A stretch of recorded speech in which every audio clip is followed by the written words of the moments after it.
Despite economic and financial uncertainties, WHA remains robust with a strong fundamental at a favorable price. Good morning, ladies and gentlemen. Today, we place a buy recommendation on WHA stock with a target price of 4.6 baht at 36% upside potential. WHA is one of the leading industrial estate developers in Thailand. There are 4 business units, which are: first, industrial estate, where the company sells industrial land; second, logistics, in which there are factories and warehouses; third, utilities and power, that are water and power provided to industrial estate customers; and lastly, digital platform, aiming to support all activities of the company.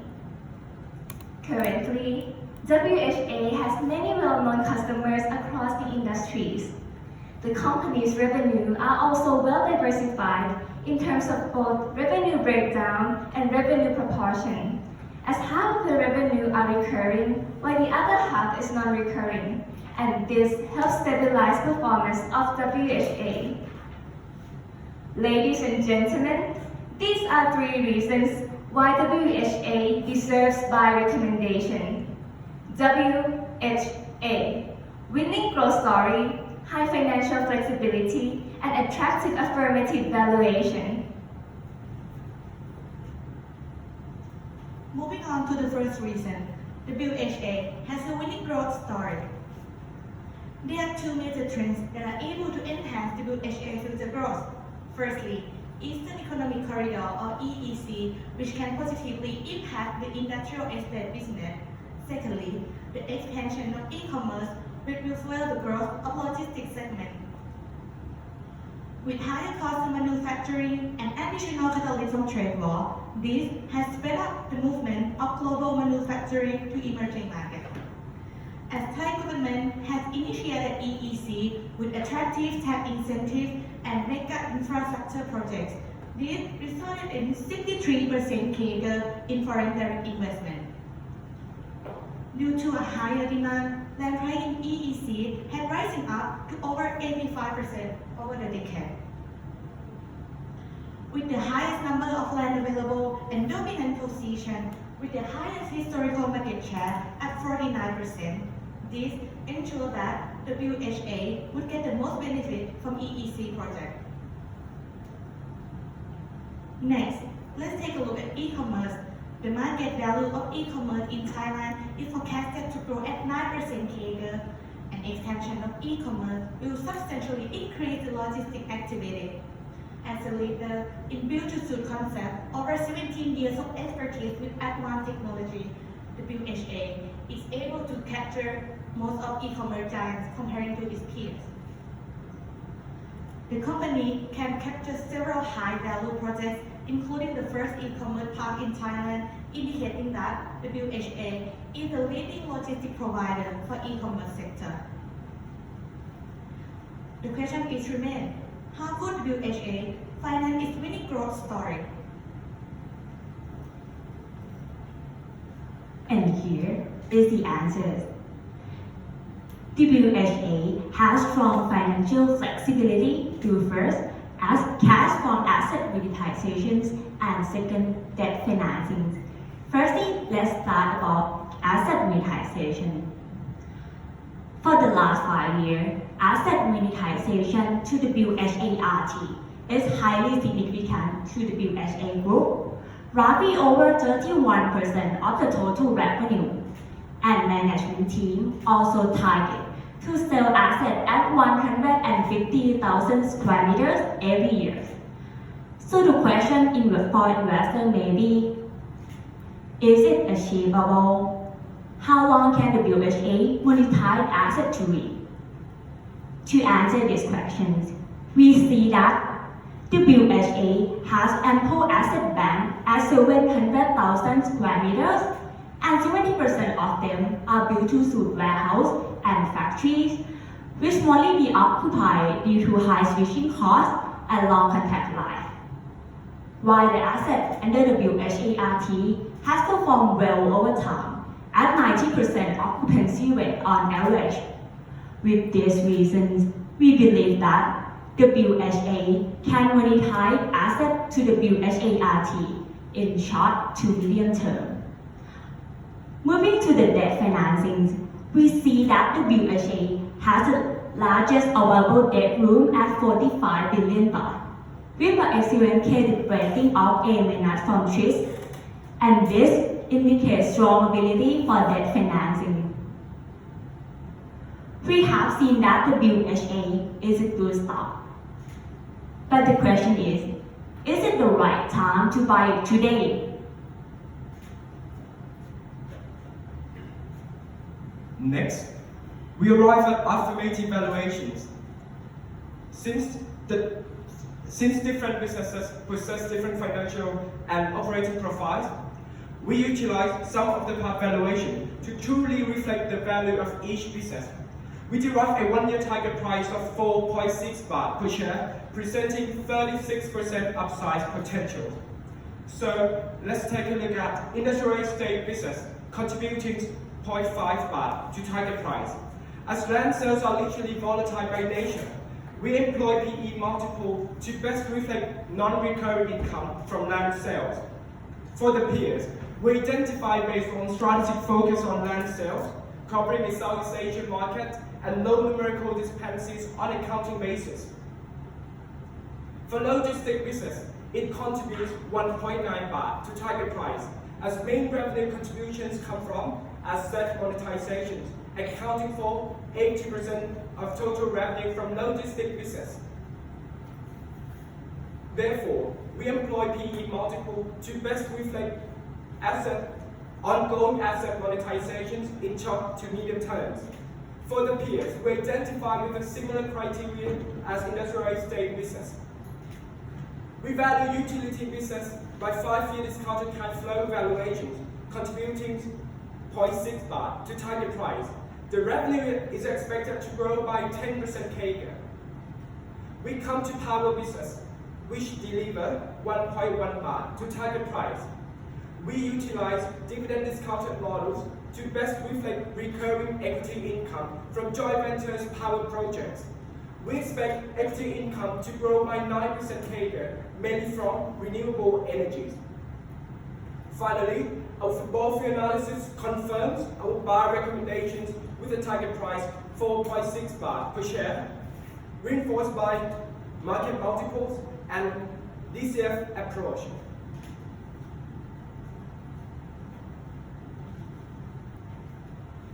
Despite economic uncertainties, we verify key risks and map them out based on the likelihood and the impact of the risk. The two most important risk factors are lower than expected land sales and asset monetization. To address them, we verify risk drivers and mitigating factors. The strengthening of the Thai baht, potential delay in the EC project, and the global economic slowdown may cause lower than forecasted land transfers. WHA can mitigate by leveraging on its strong relationship with its customer. Even in the worst case scenario, our model still suggests a whole recommendation without any land transfers at all. For asset monetization, there may be insufficient amount of assets or low quality assets. WHA can mitigate by finding new customers or placing tenants into its existing assets. Again, even in the worst case scenario where we expect no asset monetization at all, our model still suggests a whole recommendation. Finally, our sensitivity analysis on both asset monetization and land transfer mostly yields a buy recommendation, suggesting that there is limited amount of downside risk. By having a winning growth story, high financial flexibility, and attractive affirmative valuation, now is the right time to grow together with WHA. Thank you, and now the floor is open for Q&A.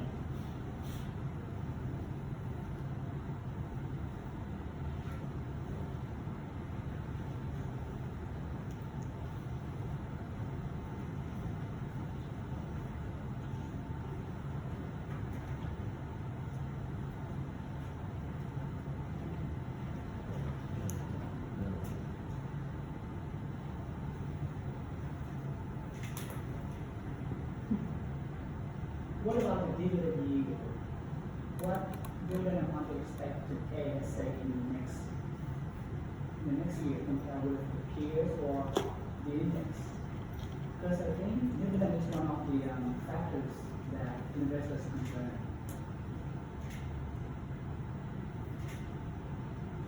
You please go to historical trend. For the dividend use of WHA compared with Amata, its direct peers, we see that WHA can pay the dividends same annually, and the dividend yield is around 3 to 4%. And this could expect that even in the bad situation right now, like for the last quarter, WHA is able to pay dividends. How could you explain the stock price that slump down from during the past few months?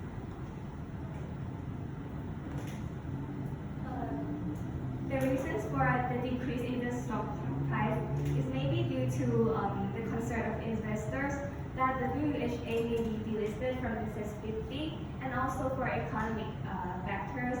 There is a concern over the delay of EEC and also the trade war that US and China already signed the phase 1 agreement. But what you have said, don't you think that those factors that it should have been pricing for like a long time ago? It's actually not a new factor. But the stock prices really dropped a lot during the past few months. And you said, well, EEC delay or drop or a thing. Those kind of things. Do you think that which one is actually the biggest one? So in our view, we view that the trade war is the biggest and the newest news. So before WHA believed that trade war was a benefit to them, but US and China actually signed a deal. However, in our view, we see the strong fundamentals of WHA in spite of the changes to the trade war situation right now. Will you base your revenue growth based on the attractive of the EC, right? And right now we have trade war concerns. Don't you think that it will be, make the attractiveness of the EC, down? To answer your question, for the concern over trade war, we still believe that it will exist further, since the main reasons for the trade war is not just the tax war, but it's the sustainability of the nation, and also it's the tech war, where these two nations is fighting for becoming the world's most powerful country. So we still believe that trade war will exist, and it will lead to the shift in the investment from China as well, and this will be beneficial to Thailand. Who would be the biggest competitor in this region? Because I think it's not only Thailand who could maybe like provide this kind of land for investors. And do you think that Thailand still, because you can compare with in the previous Eastern Economic Corridor with Eastern Seaboard in the past, yes, that one was successful. There was no one competing to us that much. But this time, I think there are new countries that are coming up. Why do you think Thailand is still the most competitive? Are you sure? Actually, both Thailand and Vietnam are the start in emerging market, and manufacturing sector are looking for these two countries. However, Thailand is better than Vietnam in terms of the ease of doing business for foreign investors. And also, the government has also launched various supportive policies such as mega infrastructure project and attractiveness in tax incentive for investors. Therefore, Thailand, moreover, Thailand is also advanced more than Vietnam in aspect of technology also. I still have a question on dividends. You mentioned that the dividend yield is approximately 3 to 4%, right? But compared with the one REIT, so basically, historically speaking, the dividend yield for the REIT itself is roughly 3%. So what's the point that you would persuade us as an investor to invest in the WHA, not the one, since the yield is almost the same? So according to our analysis, we see that the WNA stock also have other the growth driver from other business, for example, like industrial estate, or utility and power and digital platform. So, but for the WARI or WHART, they focus only the rental asset from only logistic business only. So we think that WHA can give you more potential return in terms of growth driver from other business as well. Okay. The further question is, you show us two cases. You run the scenario, right? Scenario analysis that if the BBA has no land sales, you still recommend whole rating. And the second case is there is no asset amortization, and you still recommend whole, right? But back to the beginning, you mentioned in the first slide that we expect the revenue will grow at 6% during the next 5 years. What if you assume there's no growth in revenue base? Would you change your recommendation?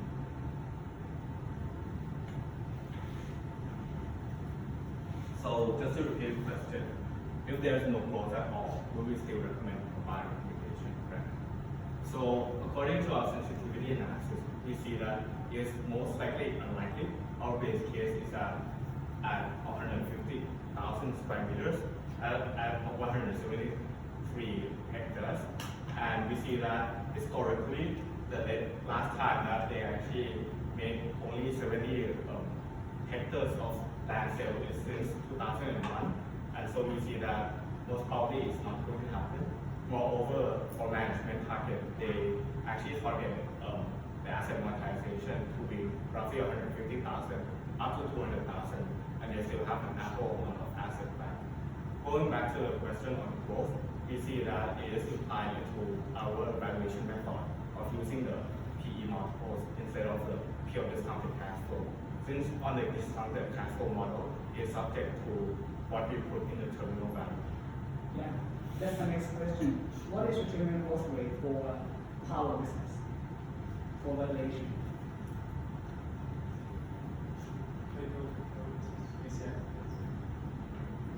For power business, we try to discount all cash flow from all possible projects with no salvage values and no terminal growth. So we incorporated in our models for cases until 2045 to make sure that all our return from JV power projects can return back to the value of the power business. Well, just a follow-up question about the recommendation. Is there any factor or any trick point that return the recommendation from buying to sell? Sorry, can you repeat? Well, is there any factor or any trigger point that is foreseen if you turn your recommendation from buying to sell?